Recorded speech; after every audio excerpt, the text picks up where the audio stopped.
Hi. Okay. I'm gonna put up some numbers up here. They're pretty big, so don't go crazy.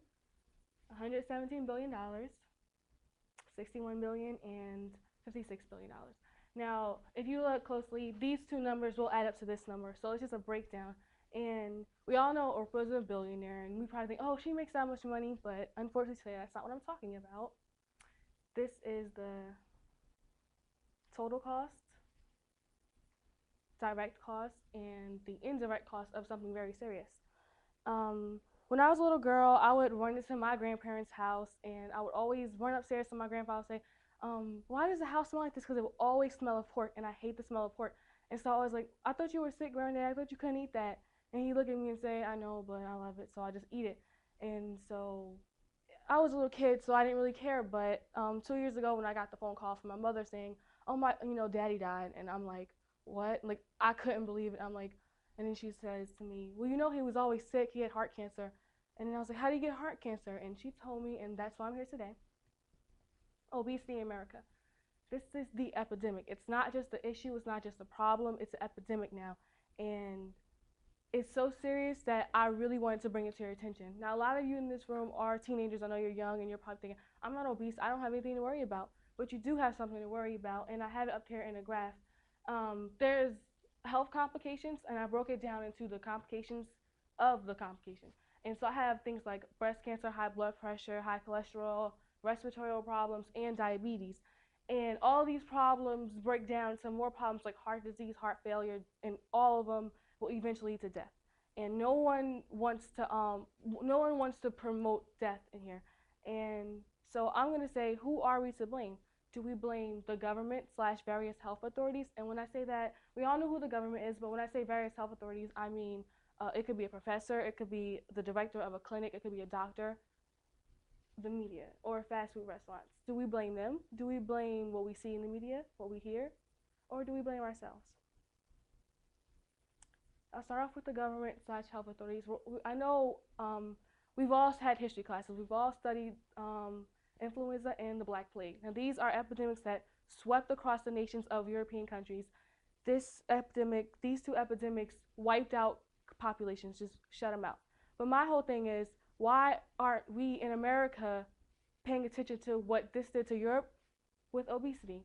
To me, obesity is a silent killer because we're ignoring it. We're saying, oh, I'm healthy now. I don't have to worry about it until I do get obese, or I know I need to lose weight, but you know what? I won't do it until it gets so serious. And I'm saying, worry about it now. And I have a little funny thing up here. It's a little diagram. This is the overweight American who he's not really overweight, as you can see.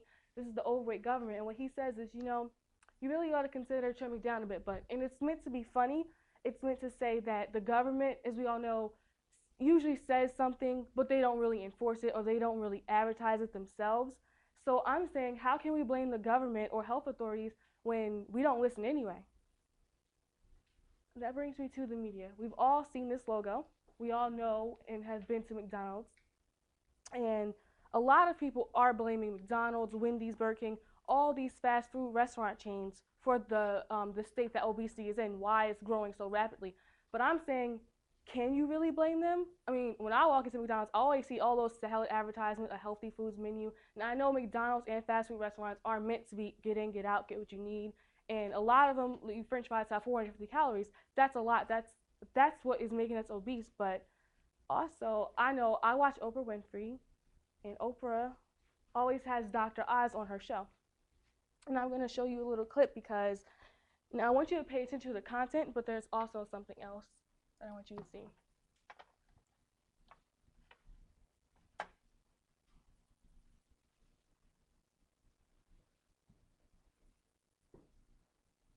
I'm Dr. Mehmet Oz.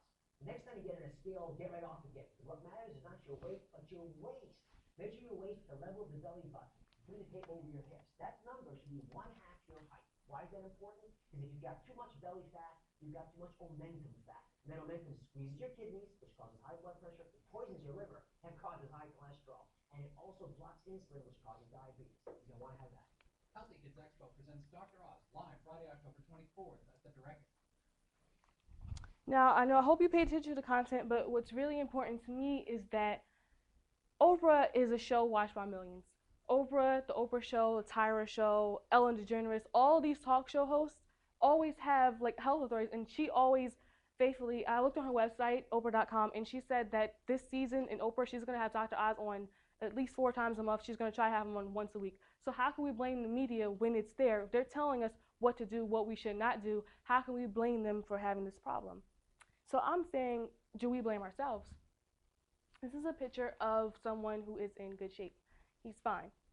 This next person is someone who, if you look like this, you might want to pay a little more attention to your health. Start doing some things I'm going to show you in the next slide. And this third person I have, I say he is in need of help. I'm going to take you back to the middle person. This person is of average weight, but this person is not of average to the American population. This is the person who is obese. So a lot of you probably don't know what obesity means. I know I didn't when I was younger, but I remember in gym class we had this machine. You put your hands on it, and you can measure your body fat. That's what your body mass index is, how much body fat you have in your body. And I'm just going to go through this really quick. If you have 18.5 body mass, then you're underweight. Underweight is not good at all, but that's not my focus today. I'm taking you to the next two that are obese. So I'm just going to show you, if you're 18.5 to 25, then you're normal. But if you are 30 or up, you're obese. If you're 40 or greater, you're extremely obese. Another term is morbidly obese, and you really need to start paying attention to yourself. And this is according to the healthnetwork.com. So what are we supposed to do about this? It's very simple. You can look at this picture. He is enjoying his junk food. He really wants it. Now he doesn't. You need to take this to this and start eating healthy and exercising. And really quickly, of course, exercise means increasing physical activity. Why? Because if you increase your physical activity, when I showed you that diagram earlier, you're lowering so many chances. Like my mom, she has, like my father, my grandfather, he died of heart cancer. It's in the family. My mother, my grandmother has diabetes. And I always tell her, just exercise because I don't want you getting diabetes too. And she already has, she had a thing where she had to go through breast cancer, and the doctor kept telling her, you lose weight, get healthy, you'll avoid it. And this is according to WIN statistics. How do you do this? You exercise. It's so simple. WIN 3 to 4 times a week, 30 minutes a day. And I know a lot, we're college students, we don't have enough time to do everything, but there are 1,440 minutes a day. I'm sure you can take out 3 to 4 times a week. And also what you want to do with this picture is lower your calorie intake. So we need to get it together. How are we going to get it together? This is a picture. Her name is Margarita. She works at Glamour Magazine. And I'm going to let you read this quote while I talk about it. She's saying that a lot of people are scared to exercise because they're scared that they're not going to get the results they want. They're scared of willpower. Like, you have to do this, you have to do this. Well, it's not about willpower. It's just about doing what you can to keep yourself more healthy. And I have another quote up here by someone we all know, Frederick Douglass. He says, I didn't know I was a slave until I found out that I couldn't do the things that I wanted. I think obesity is a form of slavery if you get yourself there. Some obese people can't walk up the stairs. They can't do the things that they want. They can't run after their children. It's really hard, and it puts a damper on your heart when you can't do what you want. So the bottom line is, it's not who we blame. It's the fact that we do have this problem. And I'm going to take you to a link. I want you to copy it down if you can. It's the healthnetwork.com, and it's just going to show you how to measure your body weight, your body mass, and you'll see it's really quick. You just type in your height, your weight, you get your body mass, you look on this chart to see where you are, and then you can find out where you are. This is the same thing I had on the slide, actually. And so when you find out where you are, if you know anyone that is in the extremely obese category, I really want you to just tell them what I said. And what you can do today is you can have an apple, and I have some up here, and you can get some more sleep. And I know as college students, again, it's hard to get more sleep, but you really need to, because it's proven by WIN statistic that people who get more sleep are not obese. I mean, it lowers the chances of them getting obese. I just want to say really quick, my grandfather died of obesity from heart cancer because of obesity. I don't want that happening to anyone. I'm just telling you, if you know someone, if your parents might be in a situation, to just be more careful. Thanks.